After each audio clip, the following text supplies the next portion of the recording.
I'm Lone Wolf and this is TERRORTIME in CUTVILLE.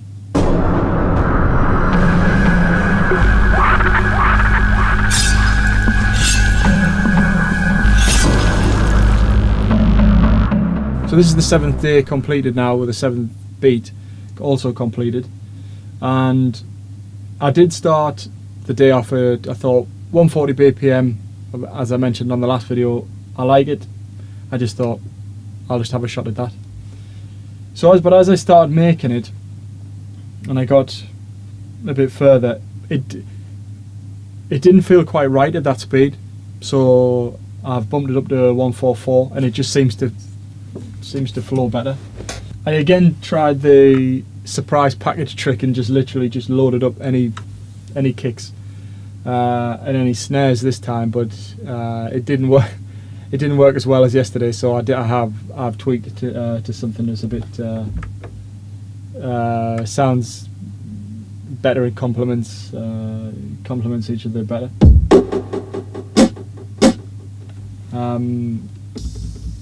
What I have used is the same as yesterday though. I've used that similar. It's not the same one. Airy hi-hat, which is a little bit like yesterday, which seems to sweep right across the tune, so it'll just sort of bring highs right throughout the track.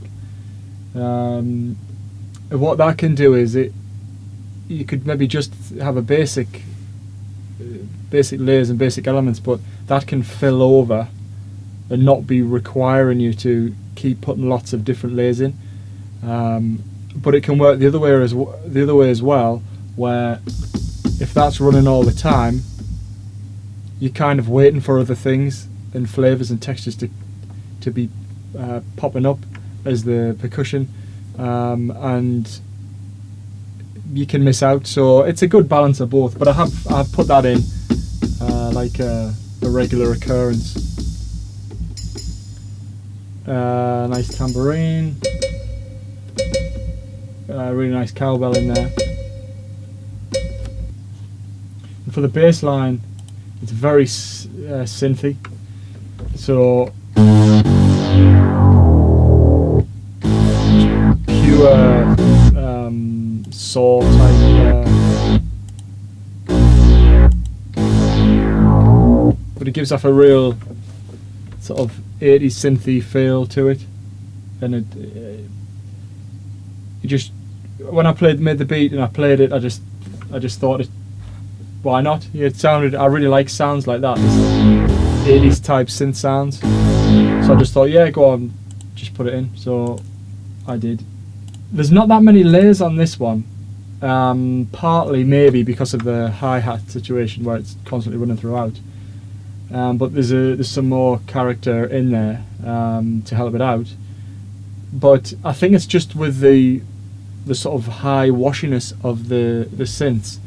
It does take up a lot of space within the track, and over the top of that bass melody I went, so I'll play it without the melody, and so this is what it sounded like with the drums and the bass eventually.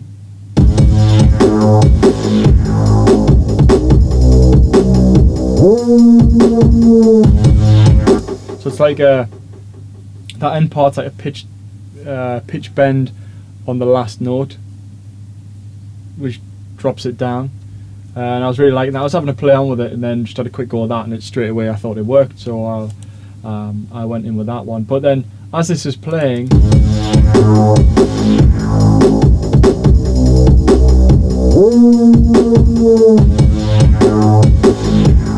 perfectly scratchable. There's lots of elements in.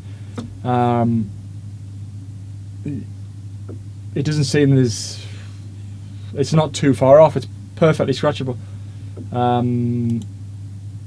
I've just felt like with it needed an extra, almost like a high tinkle is the wrong word, but like a high part or some kind of other texture flowing over the top of that as well.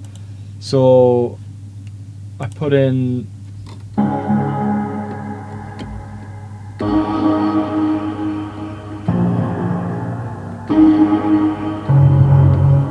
that. It's like quite a reverby, quite epic-y really.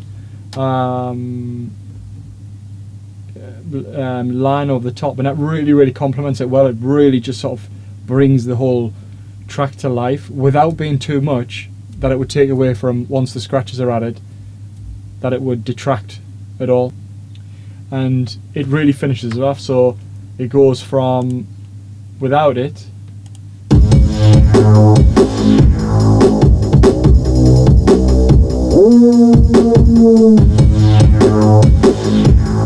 it goes from that to really just being completed with this.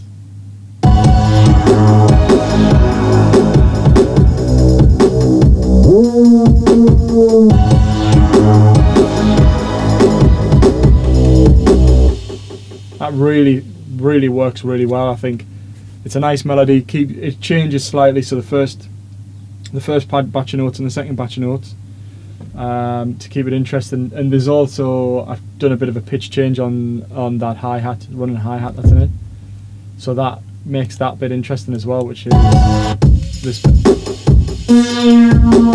That's not it at all.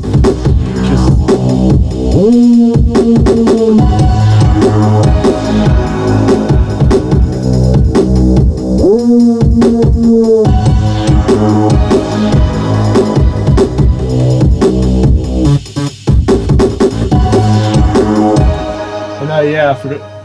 So I've got that bit in, which just breaks up the end, and so you're not listening to the same little melody line all the time. And in the bass, it just has a bit of a change up. So if there is something to stand out as a melody in there, yes, it can be great to have it in, but there's a potential that it could annoy you really fast, and it could wear out really fast.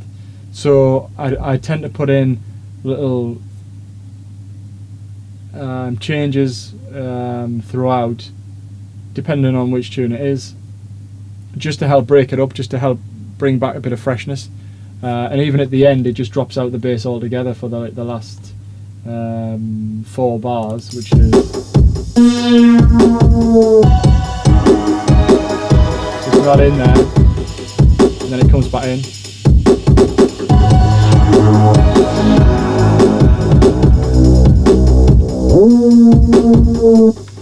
So it comes in back in like that, and that really freshens it up and makes it brings life back into it, and you sort of feel the drop again, sort of thing. It's like a nice contrast having it out and then back in. So that's a good thing I do now and then.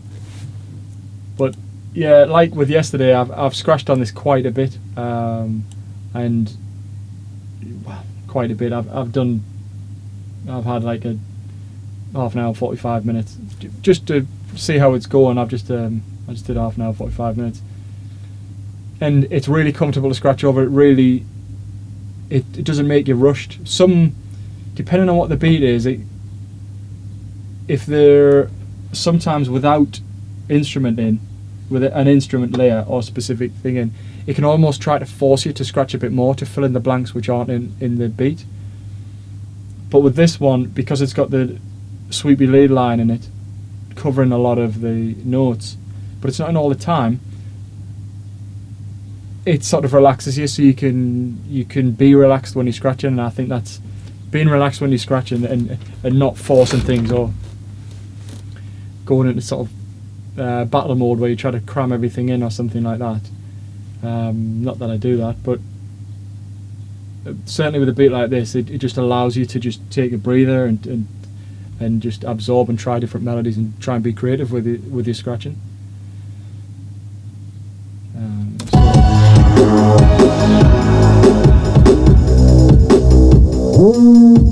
So there's enough of a break in there to strip it back a bit with that, and then it comes back in. So without it being all in or not all in, or there's a nice blend of both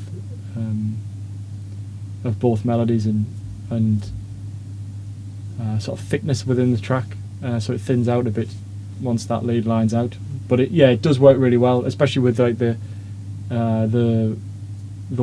scratches with words in, which is what I was having a go of. Yeah, so this one has gone really well for day 7, and tomorrow is the last day, so it'll be the last beat for this collection. I hope you've all been enjoying me making these and seeing how I make them. Yeah, like as I said before, rather than just putting them up, you just see in the looper. I think it's quite beneficial for people to see how it's done, and just for interest, really. I mean, I geek out at lots of different sort of videos, and just to try and boost my knowledge, because I'm learning all the time, just like everyone is doing anything. You're always learning something new. And I find things like this very interesting, and the thoughts behind it, and trying to improve and improve yourself and things like this. So hopefully tomorrow's is a good one as well, and tomorrow's will be the last one. Like this morning, I haven't really a clue what I'm going to do for it, but we'll get there and then we'll see. So yeah, until tomorrow.